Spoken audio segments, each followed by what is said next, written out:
Okay,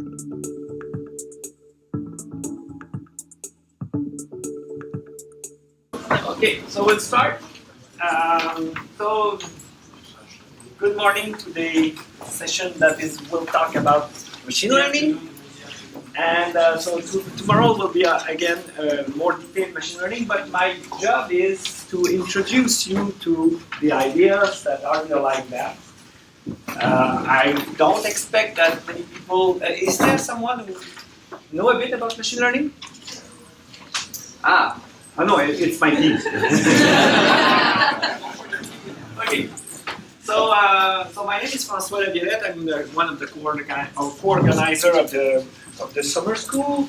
I'm the director of the Big Data Research Center and also member of the GRAL group. GRAL means Groupe de Recherche en Apprentissage Automatique de l'Université Laval, meaning it's a machine learning research group. And the acronym GRAL means Holy Grail.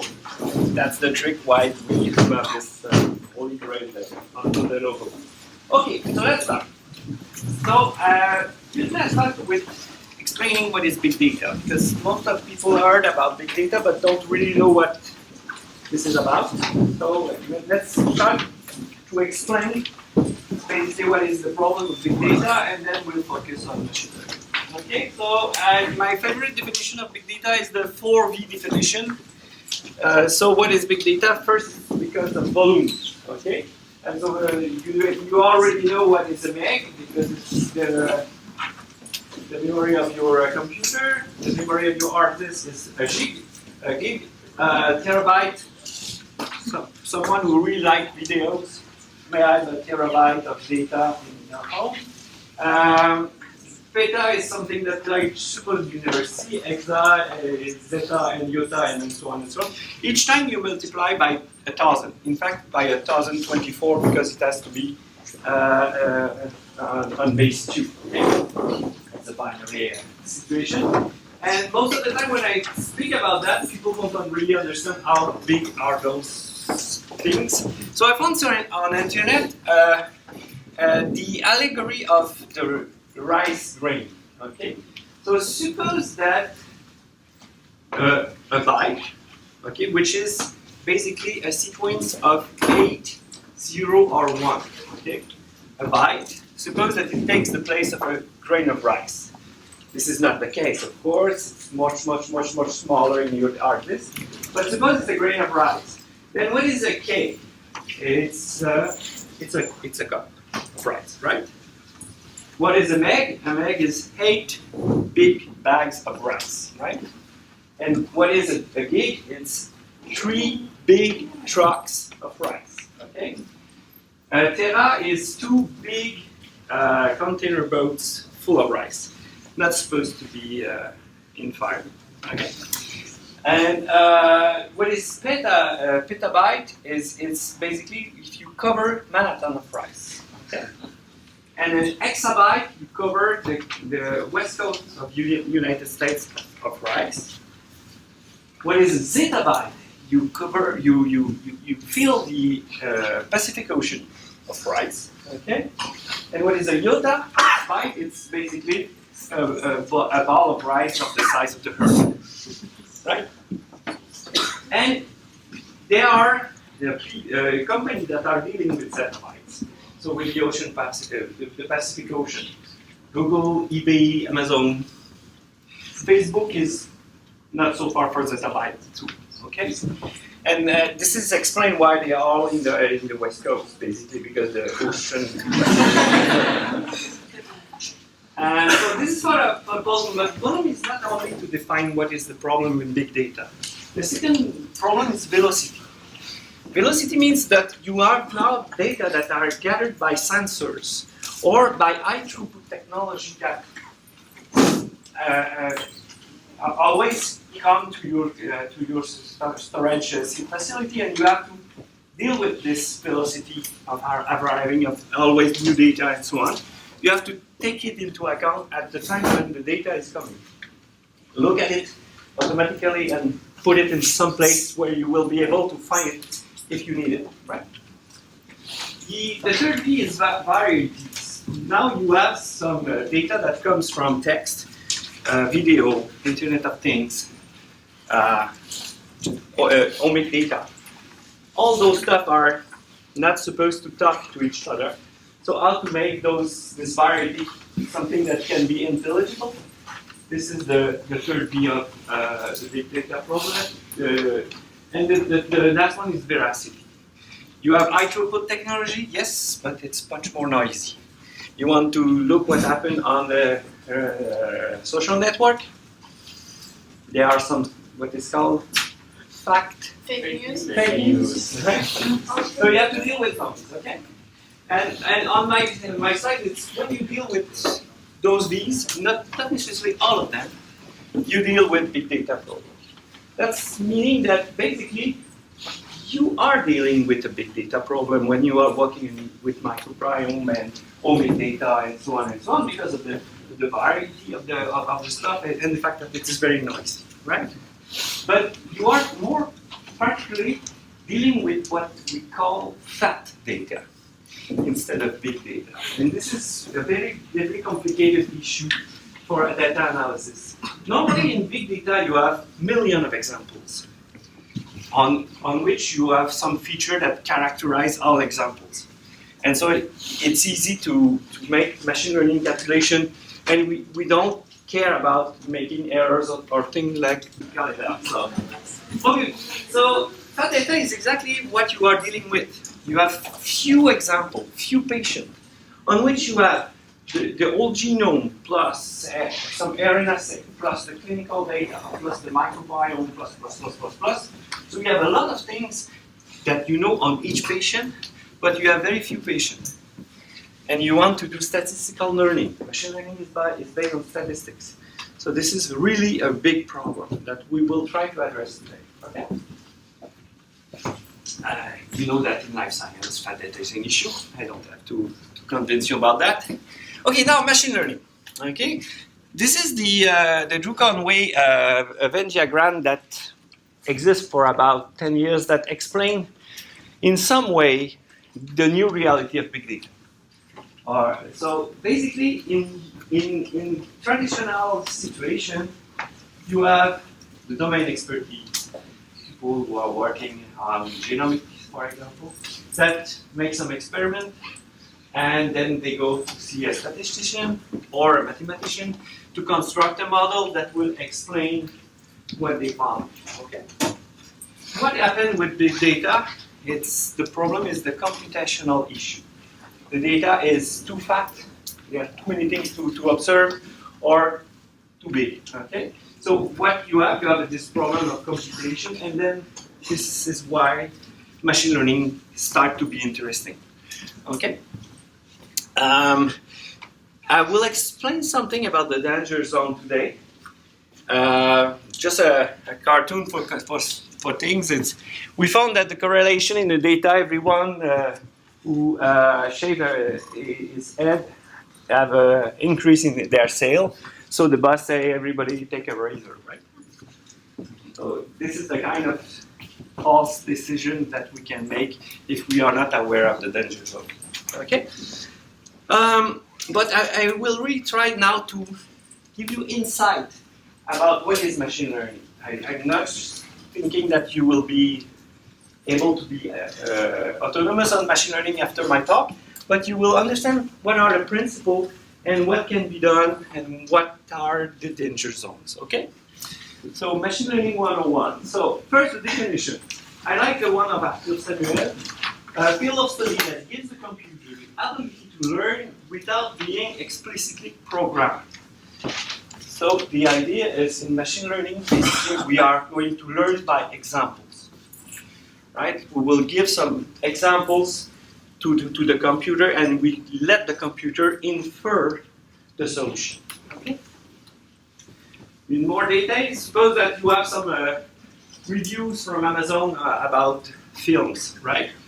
And you want to know if those reviews are positive or negative, because you don't want to see a film that has a negative review, for example. So how can you construct a predictor to understand what is the sentiment into a text? A text is for a computer it's a sequence of letters. it's not something that has some kind of interpretability as we have. Okay. So what is the trick? Is you give to a human a lot of examples of text from Amazon, and you ask him to label +1 if it's positive, -1 if it's negative.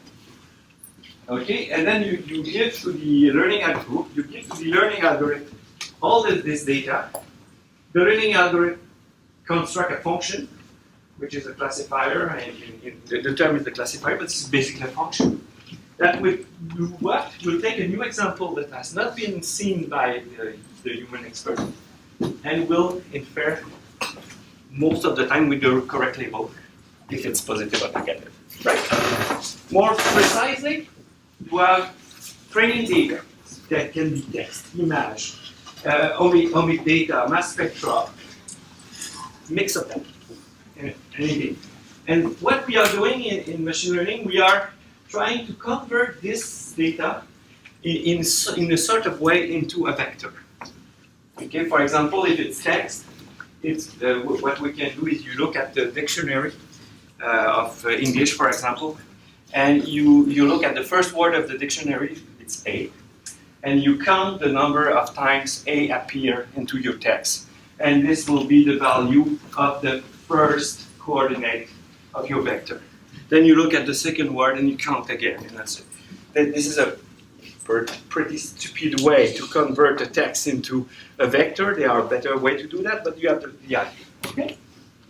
And then what we can do is we have to hire a human expert or find a way to have label for our training example. Then you give everything to the algorithm. The algorithm gives you out a predictor, and for any new times that you will see this kind of data, you will have your predictor. That will be most of the time correct.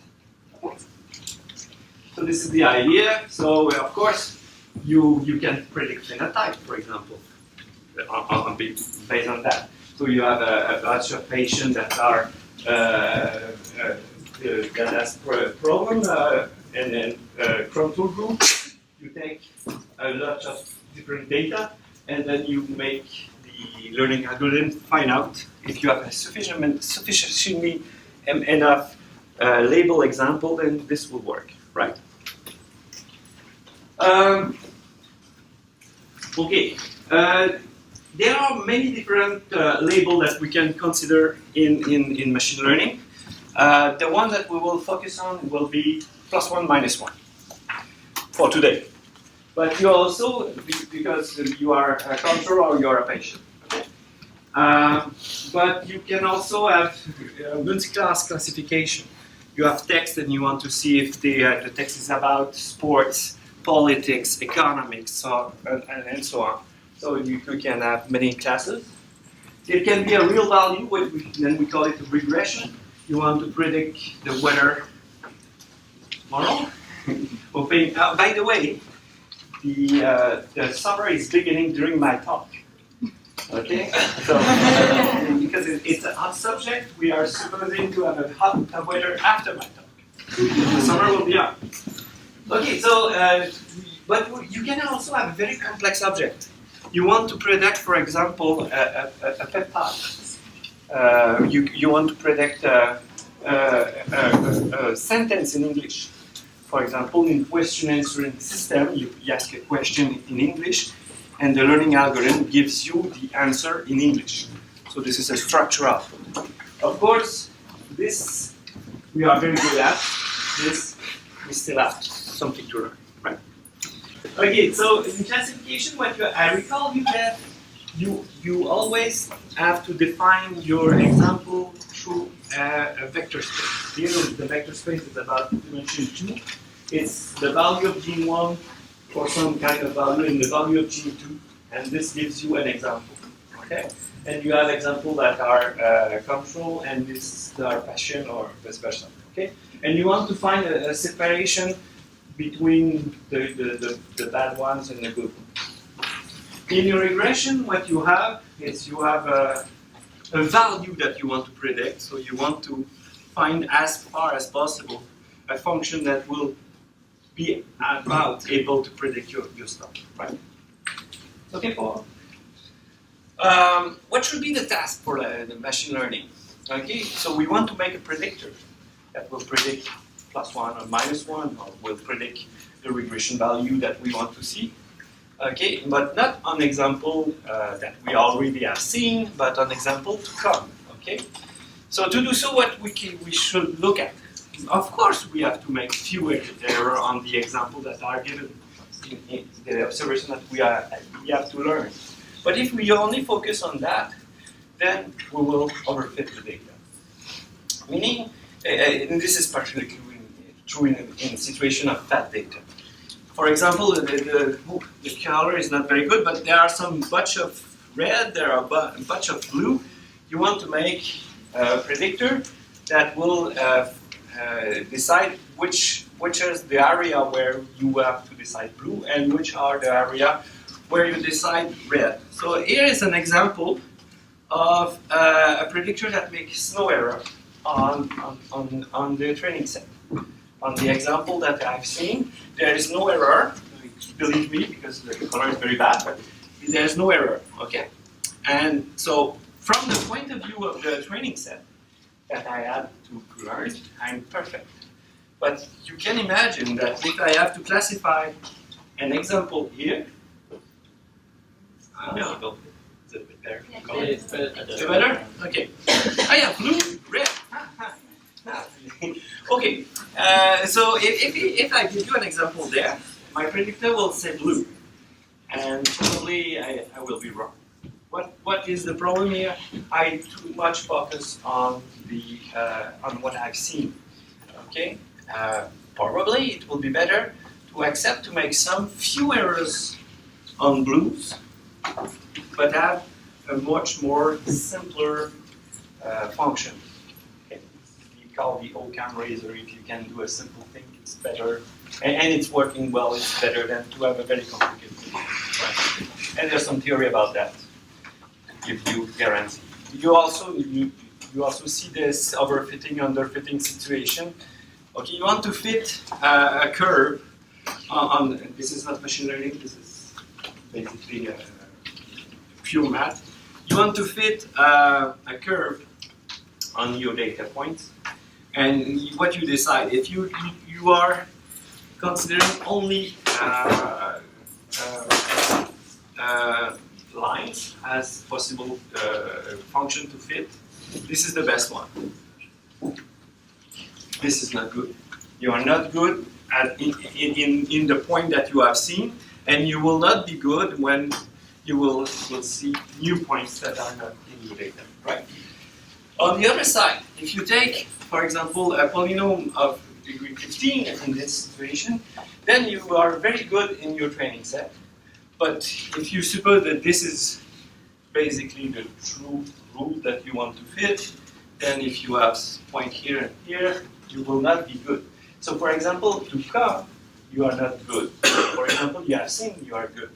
So all the trick for machine learning is to find ways to produce this. Not underfitting, not overfitting. But unfortunately, we cannot see this true line. This is not known. So this is all the problem, right? Everything is clear until now? Good. Okay. Now, I decide to present you some learning algorithm. I won't get too much into the detail, but I think it's important to see how it works and what kind of predictor you can construct with that. I'm not sure that you will use it by yourself at the beginning, but you can then ask someone that is a specialist in machine learning to help you on that. But to understand a bit how it works, I think it's a good point. Okay? So what is neural network? Everybody has heard about deep learning? There. So the word is known. Now you will see what it is, right? So what is a neural network? A neural network is simply the following. I recall you that I say that you have to transfer, at the beginning, you have to transfer your data into a vector of dimension d. right? So in a neural network, the first layer is simply your vector, your input vector, right? Not more, not less, okay? And what you are trying to do when you try to learn a predictor from the neural network algorithm point of view, you want to know how to transform this vector into a new vector that will be a new representation of your sample. But if you work correctly, this new representation will be more adapted to the task that you are interested in. I don't say you for now how to do that, but the task for the neural network is to find a new representation that is much more close to the task you are interested in. Okay, so for example, this is an image, and you want to learn a representation that will help you to decide if there is a cat or a dog in the image, right?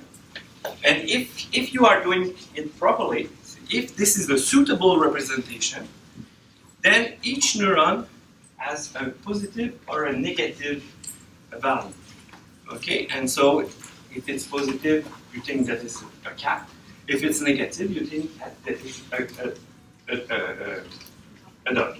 The other one. Okay, and what is the idea of that? Then you can safely take a majority vote of what the output neurons are thinking. If the majority thinks dog, then you will predict dog. If the majority is thinking cat, then you will say cat. And it's a majority vote that is not democratic. You will put more weight on neurons on which you will be more faithful that they are good, right? And how can you learn this W and this V? The trick is relatively simple. You take the first example in your training data, you put it there, and you initialize, for example, W as the transformation where everybody is at 1. Okay, and V as the transformation that is the democratic vote, everybody is at 1. Okay, so you put your first example, you look what the W transform is doing into your output layer, and then you take your majority vote, and you look, and the prediction is a cat. And the true value of your training set is a dog. So your neural network is making an error. What you are doing, you will do some what we call backpropagation by gradient descent and many mathematical tools to readjust the weight of the W and the V. And then you take the second example. And the second example predict correctly. Okay, you do that here. And then you take the third example. And if the third example is not correct, you will adjust the weight of the V and the W. And you repeat that millions of times until you have some kind of convergence. Right? That's it. That's all. Yes? Suppose the neural network also have to work first on the training and then on the testing? No, I'm only on the training for now. I will explain you how when the test set is happening at the end. But now I have some training set. I reserve some test set. But I have only training set, and I'm only working with the training set in order to find the correct value of W that will give me the suitable output layer. Yes? How do you define convergence? Is it you? Or is it the machine? There's a lot of different possibilities on that. You can keep some kind of validation set that look how you improve in this validation set that is not exactly what you use for training, but some kind of intermediate set between the train and the test that you will put there and so on and so on. And then there are some early stopping strategy and a lot of different strategy, and you have also a lot of possibility of number of neurons, of number of weights of W that you allow that they can be non-zero. A lot of possibility of constructing different neural networks, right?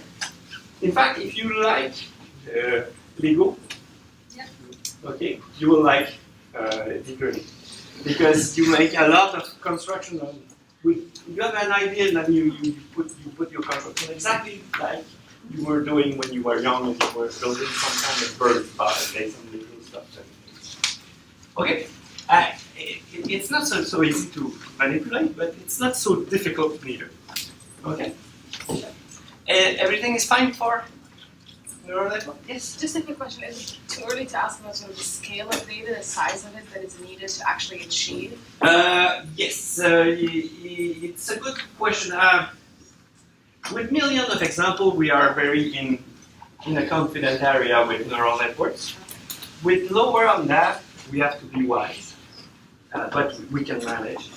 With fat data, it's an issue. There's a lot of people who are working on that to be able in health science to make use of deep learning approach. It's not something that is being done yet. But I think since everybody knows deep learning, and it has to be the first algorithm I showed you, right? That's okay? So just remember that we try to learn a new representation of the data that is more suitable for the task.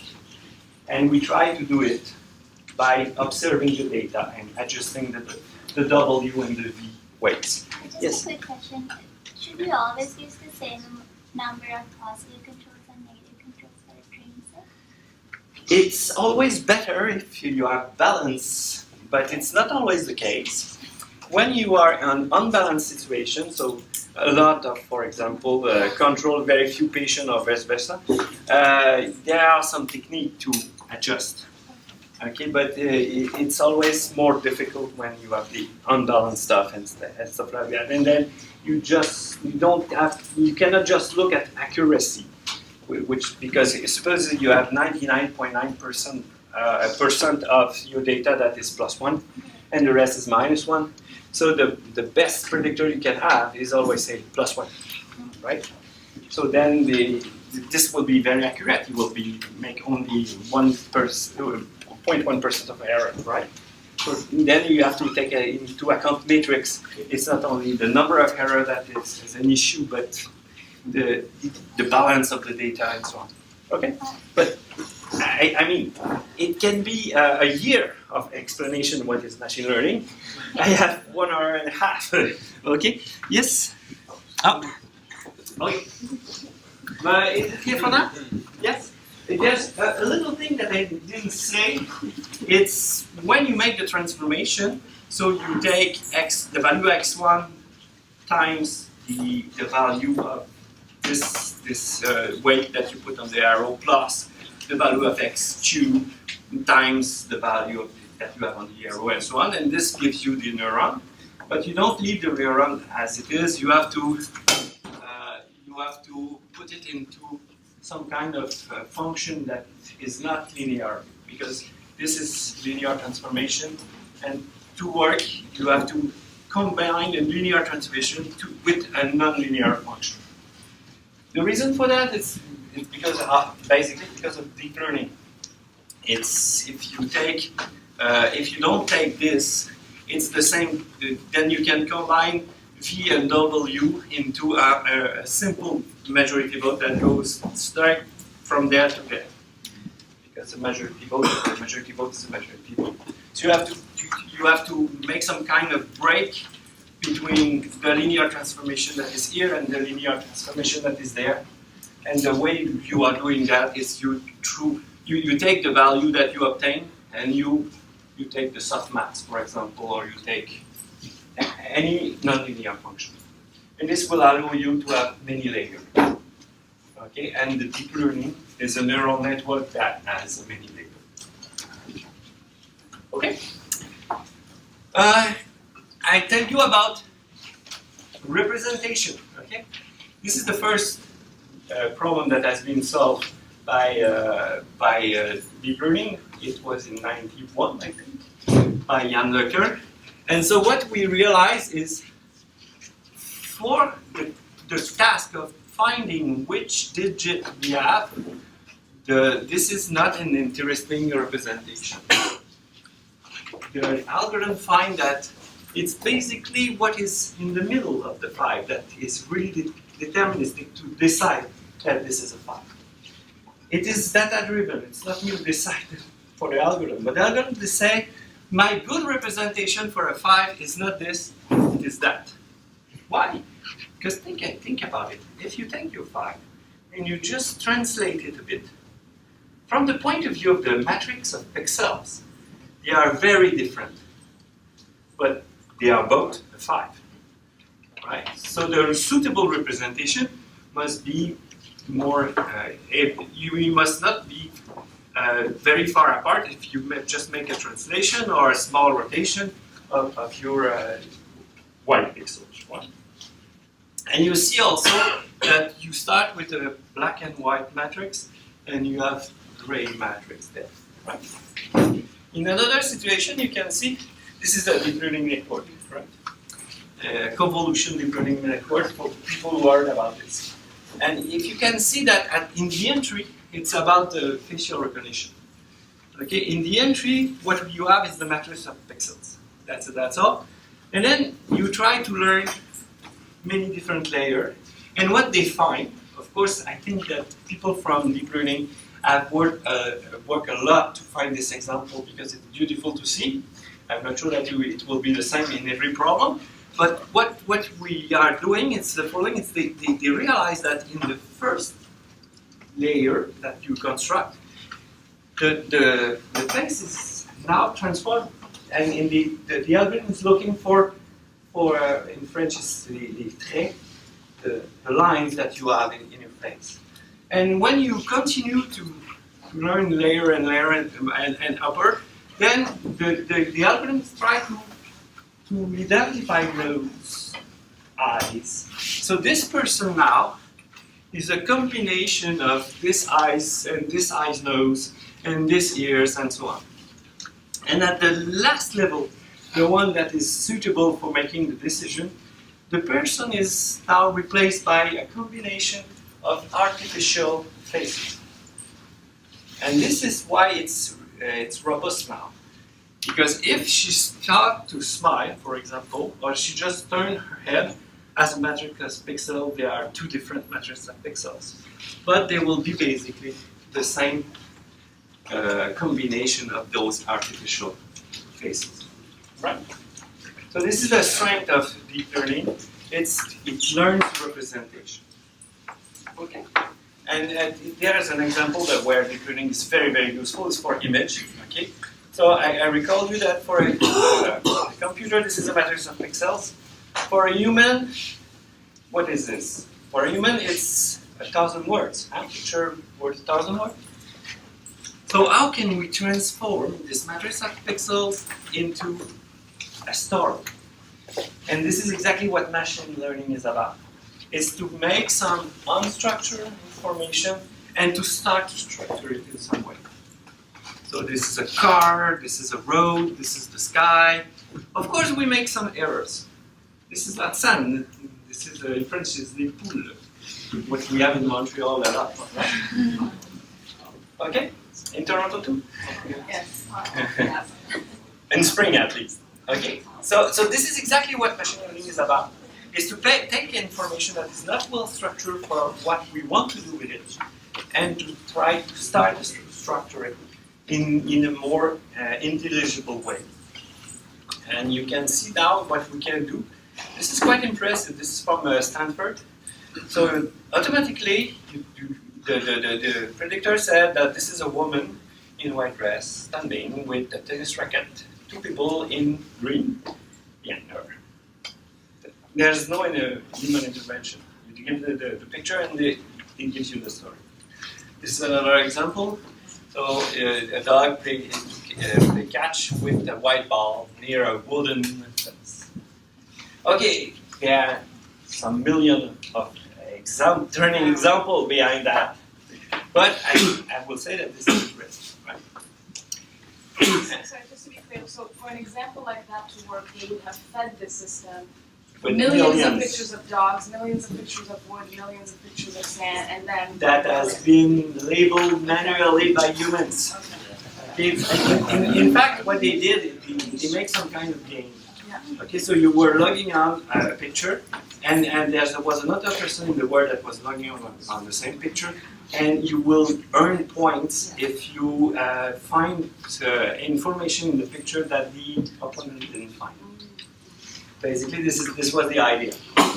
Because I don't see a master student. Yes? But would it just be millions of pictures of women and dogs, or would it also be with men and Man, cars, whatever? the data set is called ImageNet. You can see it's a perfect data set, so you can see it and see how it is working. It's all the story of all the images that are inside. Of course, this is not only deep learning. There are some kind of what we call segmentation of the picture. That is another kind of algorithm that has been used to prepare the data and so on. But basically, deep learning is on the way. Okay. So deep learning is very good for image recognition. It's basically state of the art. The same thing for video processing, natural language processing, speech recognition, AlphaGo. You know AlphaGo? It's a very nice game that is the equivalent for Asia that we have for chess, but infinitely more difficult. It has been the most difficult for people in artificial intelligence since the 80s. Everybody says that this was the impossible task as the AI task. And last year there was a computer that beat the best Go player in the world. So that's impressive. And there's a lot of other things. But we are in the presence of that data. So that's your question. So the tendency of overfitting is there for. It can be controlled, but it's an issue. Okay? And there's another problem with health science in particular. Deep learning acts as a black box. You have 100 million of neurons. Nobody can understand what is the underlying process that makes the prediction. So this is something that is bad for us, okay? Because we want to understand why the predictor says X instead of Y, right? So is there an alternative? And yes, there are alternatives, and I will show you some of them, okay? And tomorrow, Professor Hazelcott will show you another one, and Professor Marchand will show you another one. So you will have some kind of overview of what can be done, okay? So the first example that I want to present you is the kernel data. Okay, so what we are doing in that kind of approach, we are looking for a predictor, a classifier, that is a linear separator. In R2 it's a line, in R3 is an hyperplan, in R4 is cube, infinite cube, okay? In RD, D can be the size of millions, it's of dimension D minus 1, okay? And why this is interesting, it's because the following, it's you have an input space and you want to look for a very complicated decision function. But this is algebraically very difficult. So the trick is you take your input space, your x1 to xd that I give you, and you project it in a much higher dimension space. But in this high dimension space, you restrict yourself only to hyperplane. Okay, so it's much more simple at the level of the map. But you are in a much more high dimension. Meaning that this hyperplane, when you see what happened in the input space, it can be a very complicated decision function. Right? And why this is a good idea? That an hyperplane, you remember your algebra, high school algebra? An hyperplane can be defined by what is called the normal of the hyperplane. Here it's an hyperplane of dimension 1, so you take something that is at 80 degrees. If it's a plane, you also have this normal stuff and so on. And why it is interesting if your decision function is an hyperplane, it's because if you have an example in your very high dimension feature space, you simply have to make the scalar product. It's a very easy calculation to make. And if the scalar product is positive, then you know that you are in the same side of the hyperplane as your normal. You declare +1. And if you are in the other side, then the scalar product would be negative. You declare -1. Okay? And also another point that is important in kernel method, so we are looking for linear separator. But what kind of linear separator we should choose? Because sometimes we have many choices. So we will try to find a linear separator that will maximize what is called a margin. The margin is the demilitary zone between the positive and the negative. So there is nobody in the training set in the margin. So here you see, if you take this frontier, this guy is very close. If you take this frontier, this guy is very close. The best way to do it is to put the maximum possible demilitary zone, what is called a margin, right? And there are some proof that this prevents very efficiently what we have called overfitting before, right?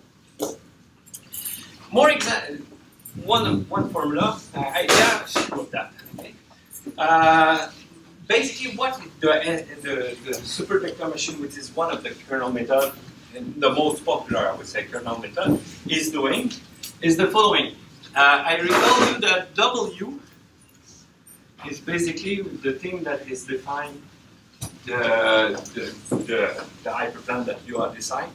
So what we try to do, basically, is to define, this is basically the norm of the vector W that you have to define. And this is what? This is basically the number of errors or the number of points that are inside your margin. Okay, and why is so? This cannot be negative, but if the true label is +1 and you predict +1, this value is 0.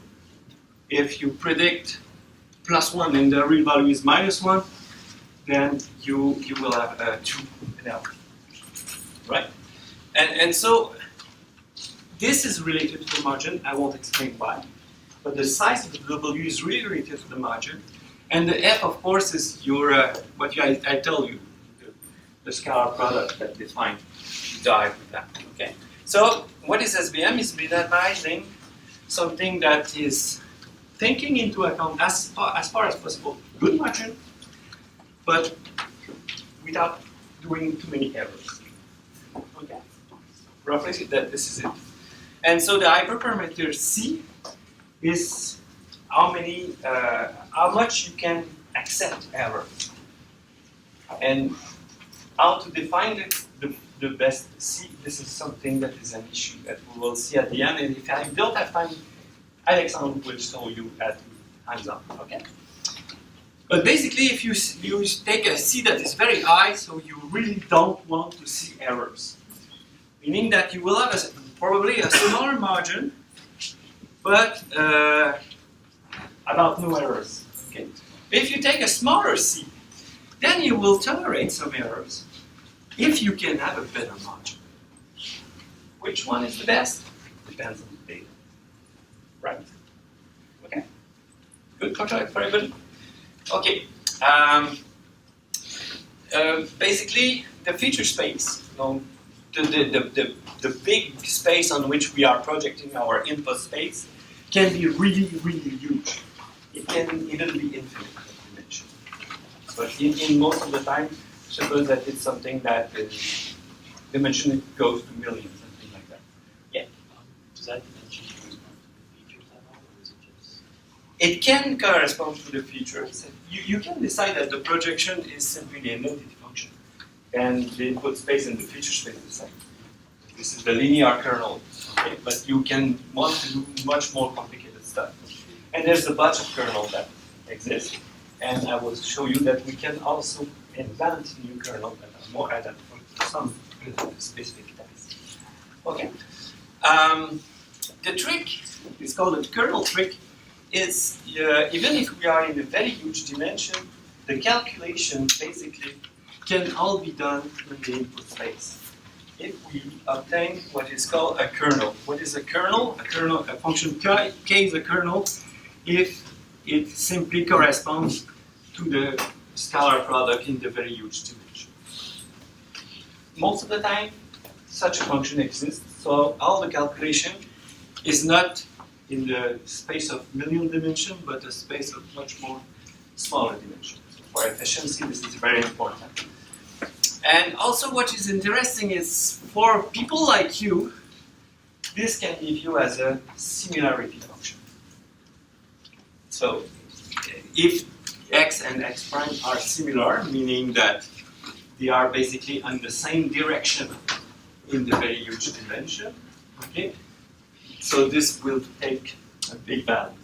If they are very different, meaning that in the feature space they are at 90 degrees, then you will say that they are very not similar. And if it's on the other side, then you will have a kernel that is negative, right? So people can see that as a similarity function. Okay, and this is important because we are talking about, we want to get out of black box prediction.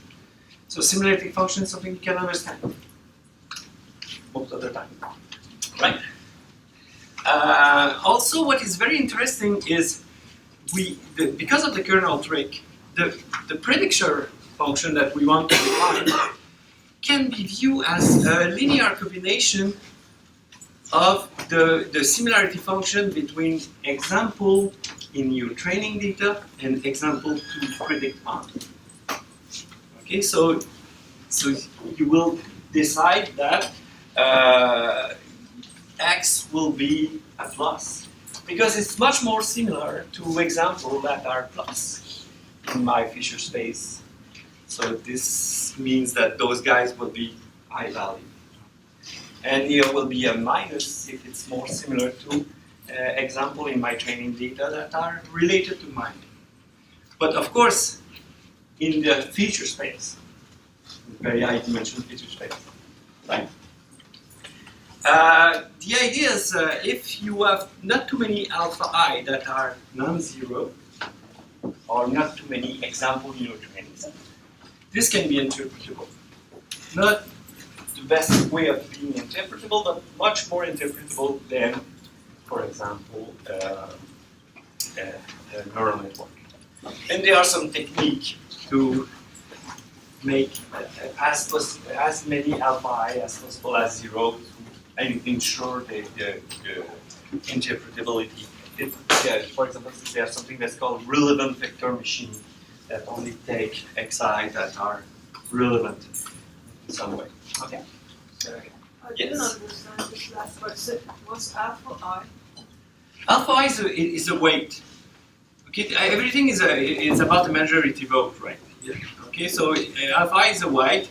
So and yi is what the example xi is thinking of. So suppose all alpha I are 1, for example. So you are basically democratic. Every example in training set has the same interest for you. Okay. Then you look at how many what x are x is close to what kind of example. The example that are most of the time -1. Then what will happen to the sum? It will be negative. So we will predict -1. If it's more, the x is closer to people that are +1, then the yy is +1 because this guy is thinking +1, and so if the majority is thinking that. So basically, alpha I is the weight of the majority vote, roughly. Is it okay? It's not something that I want you to understand completely, just big picture. Okay, interesting thing also, it's to make all the calculation, we don't know anything about the big feature space that I told you. What we have to construct is called a gram matrix. What is a gram matrix? It's simply a matrix where entries are of the form xi, xj, with xi and xj, 2 examples of your training set. Yes. As an example of a gram matrix, in the Ray Surveyor You- tutorial, You there shut was your a mouth, gram matrix. Yeah. As an example. Uh-oh.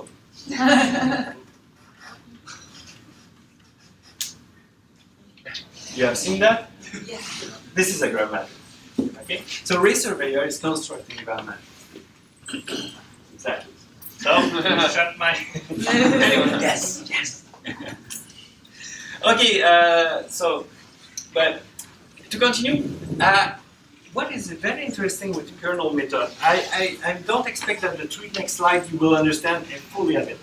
But I want you to understand that what is very interesting with kernel method is we can work with people from a domain, for example, microbiome, to design new kernel. Of course, there's a lot of mathematical law that has to be ensured to everything to work, but we can speak with you and understand what kind of biological law underlie your problem. And we try to then construct a kernel that will include this biological law.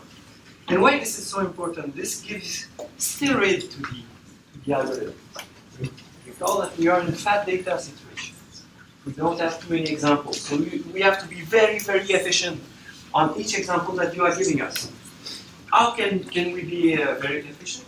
If we can put biological knowledge inside the algorithm, then we give an edge to the algorithm, right? That's the trick, okay?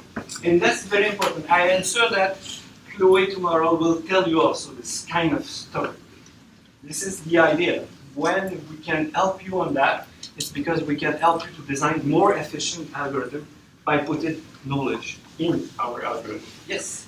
I'm just wondering if you can say like some simple examples of what type of biological information is useful to you. The GS kernel. Okay, so the GS kernel is a kernel that we have designed in the Graal laboratory. The principle was to construct a similarity function between peptides from the point of view of the capability of a peptide to bind to a protein. This was the task, basically. Okay, so we say, well, we have a peptide and we have a binding site of a protein, and we want to be able to see what kind of, when two peptides are quite similar from this binding affinity, roughly. Okay, and so then this is it.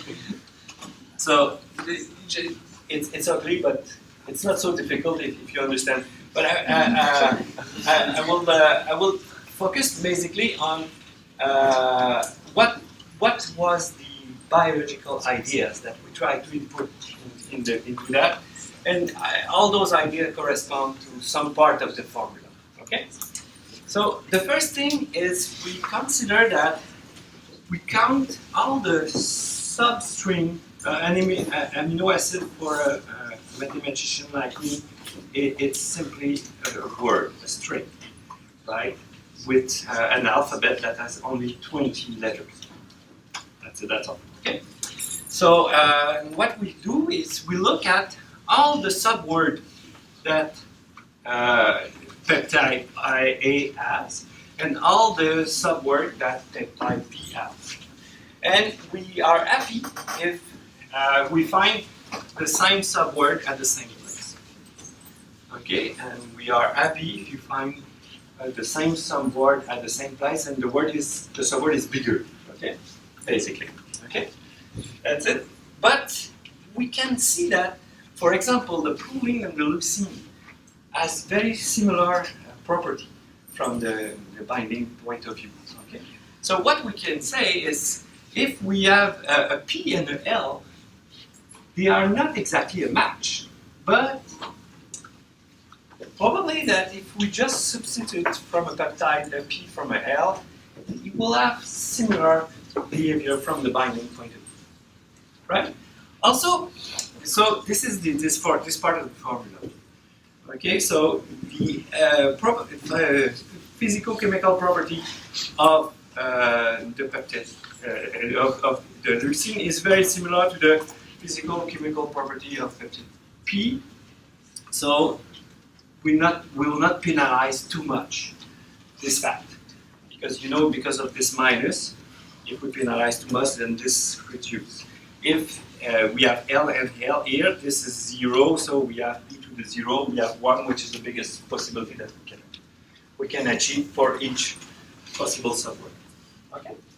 Also, what we can see is if you have a very big subword in the first peptide that is replicated on the second peptide, but not at exactly the same place, then there's a possibility that the peptide will not bind at the same place, but it will bind both of them. Okay? So what we say is that we will penalize the fact that the subwords are not starting at the same place on both peptides, but not put 0. Okay? We make some kind of decay function. Again, the minus means that if you are very far apart, then it will not count. Right? And of course, we don't really know how eager we have to be with those ideas, so we put some hyperparameters that will be decided, that the value will be decided when we will see the proper data. It's okay? I don't want you to understand everything about the GS kernel, especially not that, okay? And especially not that this kernel has the mathematical property that is called positive semi-definite. That's the reason that there are some exponential on that. But you see the idea, okay? We discuss, in fact, we discuss with Jacques, okay, and the team of Jacques, and we say, can you explain us exactly what you need for that? And we arrive with this kind of ideas, and so we define it. And it worked quite well, yes? So here, are you only looking in the putative binding site or the entire length of the peptide? I have a binding site that is interesting for me, but what I'm trying to tell you is defining a kernel is defining a similarity measure between peptides. So I'm looking only on the physical-chemical property to decide if the two peptides are similar or not. And I'm hoping that I'm right, and it will correspond to similar value for the binding affinity. Right? You cannot. Machine learning is a no free lunch problem. You cannot have an algorithm that will do everything for everything. You have to take care. But I get some kind of maneuver. I have some kind of value that I can deal with. Suppose the decay is very, very bad idea for a specific task of binding affinity. Then normally, if I'm looking correctly the data when I try to learn, I will find that I have to put a sigma value of very high value. So the decay will not count. If the decay is a good idea, I will manage to have a sigma that is small. Right? I'm not saying that everything will work on every problem, but it worked quite well, in fact.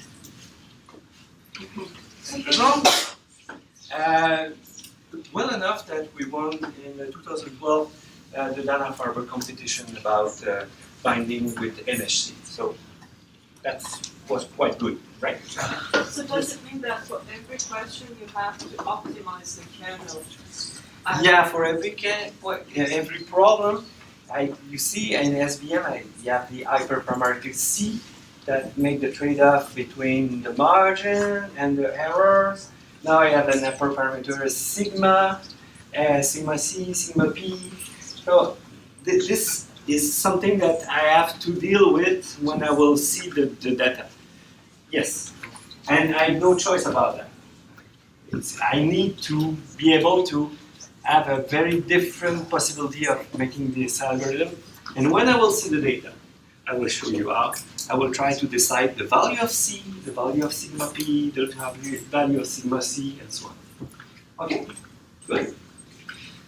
I didn't lost too many people. There are someone who is laughing. I mean, you understand the idea. I think what you should mention though is it's really a back and forth. And sometimes, something comes out like really crap. But then we work at it and then... In fact, to design this kernel, it takes about a year and a half to be able to prove everything on that.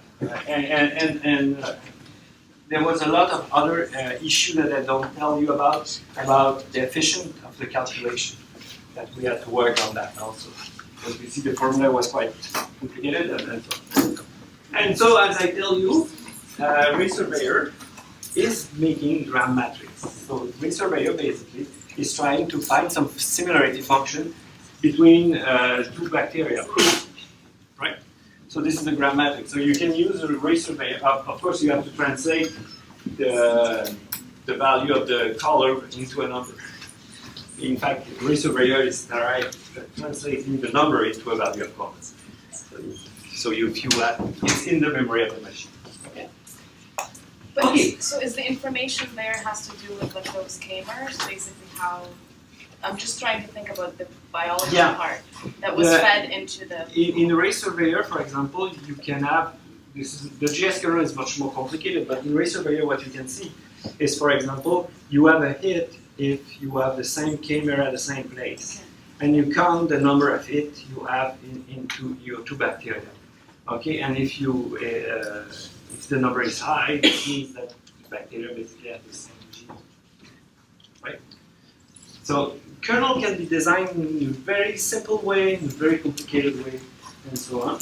The idea I want to tell you is you can think about it's possible to design a kernel in order to be able to increase the ability of the algorithm to find rapidly, with few examples, the predictor that you are looking for. Okay. Another alternative is called ensemble method. It's called majority vote. I only one slide about that because Mario Marchand tomorrow will talk about that. Okay. But what happens if you have learned many classifiers that are not very good, but you have a lot of them? Possibly because you only each classifier has been learned on part of the data in the situation where you have a very, very, very big data, or you have a very fast algorithm, but it's not really good. Okay, so you have a lot of predictors, and they are very bad, each one. Can you make them work together? So this is the idea of ensemble method. Okay, so you can have, for example, I have only predictor that can be defined as a horizontal line, a vertical line, or no line at all. Right? Can I do something more interesting by combining them? Yes. Right? And this is a democratic vote, but I'm allowed to have a non-democratic vote if it's better. Right? And you probably have heard about random forest. This is the most known case of ensemble method. Adeboost, MinCQ, a bit of publicity from my lab. It's one of the algorithms that we have designed that is basically an ensemble method. Right? Okay. Third alternative, the most interesting, I think, for fat data, it's algorithm that looks to produce sparse classifiers. Okay. The algorithm I will present is called the set-covering machine. It has been developed by Mario Marchand and John Shaw Taylor in the early 2000s. And the idea of the algorithm is look for a classifier that is based. It's a rule-based classifier. So it looks for rules, but it looks to define a predictor that is based on the fewest possible number of rules. Okay, so make simple as possible. Of course, with the constraint that we cannot make too many errors on the training set, otherwise we are on underfitting setting. Okay, that's the idea. Okay, and there's some theory called sample compressed theory that prevent the problem of the fat data. You see, this morning, Marie-Pierre tell you that the p-value to be tuned has to be 10 to the minus 11 in order to protect yourself. With sample compression approach, we can go much better than that. I won't tell you about that. I decided that 5 minutes before the beginning not to show you the formula. Okay, but there are some interesting things that is called the sample compression scheme. Of course, such a predictor do not always exist. Okay, if it's not, there's no such good predictor. Go back to kernel method or go back to neural networks. But if such classifier exists, we have good guarantee that it will be good in example to come. We have this called the Occam razor idea, right? So this is very important to say that with this set covering machine approach, you are not sure that you will find something interesting. But if you do, then you are really in business. Because it will be interpretable, because it will be a small number of rules that you will be able to understand, and also you will have good guarantee, for example. So interpretable, valuable, and very, very, very fast. So may I present you Cover? That is the set covering machine that has been adapted for genomic data. Okay. So what is the idea? So we are thinking about genomic data. So we will consider a substring of size k that we call chimera. Okay. And what we are doing is we are looking into our training set. And we are looking at all the chimeras that appear in at least one example in the training set. And this gives you some kind of dictionary, right? And then for an example X, so you put your dictionary in order. And if for this example, if the chimera Kagata is present, then you put a 1 in the position respecting this chimera. Then you go to the second chimera of your dictionary, Sigugu, and it's not there, right? So you put a 0 there, and so on. And then you construct what? What I tell you that we have to do at the beginning? A vector. A vector of big dimension. Okay, for bacteria, it can be a vector of dimension 100 millions. Okay, so this is real fat data, right? But the idea is there, okay? And what is going to be the set covering machine? The set covering machine will look at all possible rules of presence, of absence of a cover. So 100 million possible cover. So we have 200 million possible rules, right? That's a lot of rules. We can hang ourselves with that, right? And what the set covering machine algorithm is doing is look at all the rules, look at the data, and now what he's trying to do is trying to find the smallest conjunction of rules that are not making too many errors in the training set. I don't explain what it means to me. Okay? But the idea is there. It's okay? And of course, we have out-of-core implementation, meaning that we can run stuff on a laptop in a very fast way. The idea is feature selection is not required. We are not limited ourselves to, for example, for human genome to SNPs. We take the whole genome and all the possible chimeras. So we don't try to make feature selection. We don't want to say, I'm sure that this should be important because we let the data decide for us, right? And we have theory on that, but I won't tell you anything about this. So here is some experiment we make. So we take some family of bacteria and some family of antibiotic, and we try to see if we can predict correctly if getting the genome of a bacteria, if it is going to be resistant or not, right? And so the example is, the big publicity about the assembly has been done by our genome assembly. Okay, so we had a problem at the beginning because set covering machine don't care about having 100 million features, but the other algorithms are not so happy with that. Okay, so for the other algorithm, what we did is we take a chi-square test on all the 100 million chimera possible, and we take the 1 million best. 1 million that has the best p-value. Right? And for other algorithms, we only give this 1 million feature.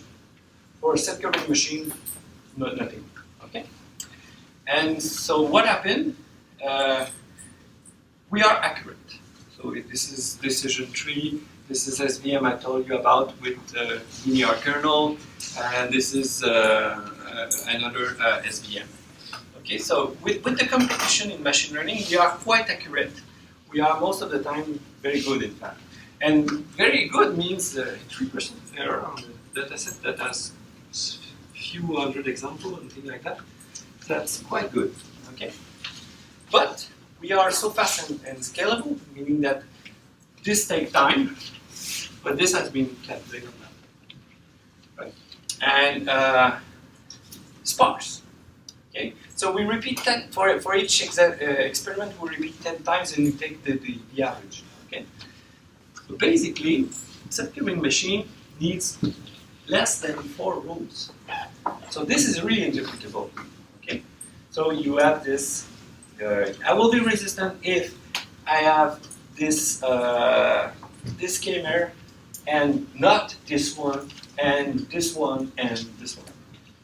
So this is something that you can give to an expert in antibiotic resistance, and we did that. Yes. So just curious, François, you talked about the performance and the need to scale it down to 1 million. So we talked a little bit about the naive Bayes classifier, 16S, a couple of days ago. I'm just wondering if this might be a good candidate for naive Bayes because it's really good at handling large data sets. I didn't try naive Bayes, but my experiments say that if linear SVM is not better than SCM, I will be very, very surprised that naive Bayes is. Have you tried naive Bayes for fun? But this is something that we could look at, yes. But your naive Bayes is not interpretable. What's that? It's not interpretable. Your rule will be on 100 million of feature. But yeah, I don't say that we are the king about antibiotic resistance. I just say that we are interpretable and we are quite good at it. Okay, and this is based on Patrick dataset, and from people from Patrick dataset, they don't really be able to beat us now. But I agree that we didn't try all the possible algorithms. Yeah. Okay, that's good. So, and sometimes it's only one k-mer. Yes. So are the k-mers output with any sort of weights so that you can go back and see what? Not for now, but this is future work. Okay, because Sorry, you have an important score. It tells you the contribution of each k-mer to the model. So how often does it affect the output? but those results are not considering that. It's reasonable absence, that's that. So, but we have some kind of ideas, and also we would like to see about some kind of how the family is spread out and so on. There's some new ideas, but this is the vanilla version. I mean, Yeah, I'm just wondering if within that those k-mers obviously back to the genome to see if they're around particular genes, right? Yeah. sure. This is something that we want to do. Yes. How many genomes are you running for ECO transfusion? The dataset are about 200, 300. So the smallest one is 100 and the biggest one is 12,000. So it's 100, 2,000, the biggest. So it's fat data with slightly big data on it. It's not 50 examples, but nevertheless, it's not so big from the machine learning point of view. Okay. Also, we try to say what happens if we only give to set-covering machine to cover the 1 million best feature that from the point of view of p-value. And what we realize is most of the time it's degrading. We make selection, give him less possibility, but the best one, and we are not good. And why this is so? Basically because it's a conjunction of features. And it's possible that given the first feature that's very interesting, the second one might have a very small p-value, but when combined with the first one, then it's important, right? We are not looking at feature one at a time. We are looking at feature collectively. Okay. And this was a surprise. We are sparser most of the time if we are not restricting the circuitry machine to a specific small number, 1 million being small number of features, right? And also what we did is we look on the chimer that we have found, where they are, because we have to see where they are. And sometimes it's on some gene, and sometimes it's on other gene. And so we present that to an expert, and they tell you that, well, you have rediscovered this interesting result, you have rediscovered this one. By the way, I think, Alex, this is the one that you will... Yes, this is the one we're going to work on. So you will try to recalculate what we've done on this kind of situation. And so we make a lot of rediscovery for a few hours of calculation. Right? And of course, there are some small part that we don't know about. Say, well, your information, I'm not sure, it's not something that I can find. So what can happen there? First, it can be a false discovery that we have done. We think that our predictor is based on this chimer that is based on this gene, but it's not true. Okay, this is called a false discovery. The second possibility is we find a chimer that is really correlated with another chimer that is really the cosine.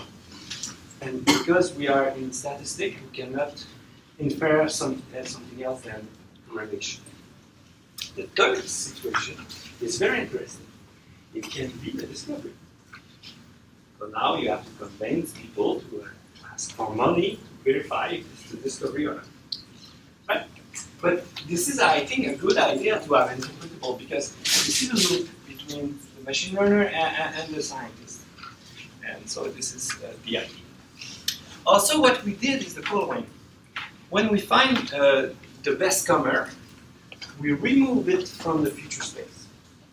And we rerun the algorithm and see what happens until the prediction capability degrades. If we can rerun 100 or 1,000 of times, what usually we find is basically it's a gene, an old gene that is really responsible for the resistance. But sometimes after 3, 4, or 5 removal, whoop, the degradation is happening. So we will see what happened, and often we find the negation by this way. Okay? And also we have a platform that on which you can see our result. You can also see what is the predictor that help you about that. Where are the chimer in the gene and so on and so on. So if you have fun, we'll give you the possibility to look at it. I finish, and then Jean, what is the time? I have that. 10 minutes, okay. So, the proper use of machine learning. This I will go fast because Alex is able to do it with you after that, okay? But the base idea is you have a big amount of possible learning algorithm, and for each learning algorithm, you have a lot of possible hyperparameter to tune. So this means that you have a lot of possibilities, okay? And if you want to do it properly, what you have to do is to divide your data into a training part and a testing part. In the testing part, you put it away, okay? This is only for the end of the process, okay? And then what you are doing is you train your training set, you divide it into some fold, 5-fold, 10-fold, and so on. And what you are doing is for each algorithm and each set of hyperparameters that you would like to use, you run it 5 times. Okay? The first time on the first 4th fold, and you look how good is your algorithm on the 5th one. And this will give you the test accuracy of that fold. Okay? And what you do, you repeat it for each possible test fold, and the cross-validation score is simply the average of those 5. If you have 10 fold, then it's 10, and the average of 10 values, right? And now what you can do is you do it for each algorithm and each hyperconversion, right? And then what you are doing is you take the one that gives you the best CP score. Okay? And is it the best one? This is your best shot. Because you can overfit with this situation. But at least at each time, your algorithm never see on which the data on which it was tested. Okay, and when you find the best algorithm and the best list of hyperparameters, what you are doing, you rerun, but now on all the training part, you rerun your algorithm, favorite one, with the set of hyperparameters that you decide to use. Okay, and on the train, and then you test on the test set the predictor you obtain, and only this one. Otherwise, we will have to deal with p-value of 10 to the minus 11. Right. Okay, even with this particular method, things can go wrong. For example, how the data has been gathered. Okay, all the machine learning, 90% of the machine learning algorithm consider that the data has been gathered IID. What IID means independently draw to the same identical distribution. So there's some kind of probability distribution that you can say that is called mother nature, that gives you some sample. And those samples are then, in the fact that you have a patient will not give more probability to see another patient, for example. All the things are based, draw IID in such a way. Okay? This is something that is not true, in fact. Because if you have for example, research on cancer, the people that will be on the data will be close to the research center that will participate to the study and stuff like that. But we are not so far from that anyway. But if and also an example on which you will have to predict has to come from the same distribution. Okay, and what can go wrong? For example, you have a picture, you want to differentiate cats and dogs. So what a good learning algorithm will do here will differentiate between balls and balls. And you say, aha, that's very funny. But it's happening all the time. It happened to the US Army. Okay, the US Army wants to make a machine learning approach to determine if there are some tanks in the woods. And so they make a training set. But they take all the picture of the forest with tanks during the day, and all the picture without tanks during the heat. And so what the algorithm did, look the color of the sky, and the accuracy was perfect. Okay? And we also make the same mistake once. Okay, we make some mass spectrometry analysis, all the control on one day, and all on the second day, and what the algorithm did, detect the calibration of the machine. Okay, so this is something that often, I would say that it's called causality, not correlation. Another point that can go wrong is variability. We are statistical learning. Okay, so you know this accident that Tesla ran into a truck because the Tesla was thinking that the truck was a blue sky because it was all white, and the guy died because he was not driving, he was looking at the video because he was so sure that the Tesla was ready to use. So rare event is something that we cannot really deal with machine learning. And I will finish on the adversarial case. That is very interesting. So, suppose you learn with deep learning, you learn to recognize what is in the picture. Okay? And there is a hacker that look at your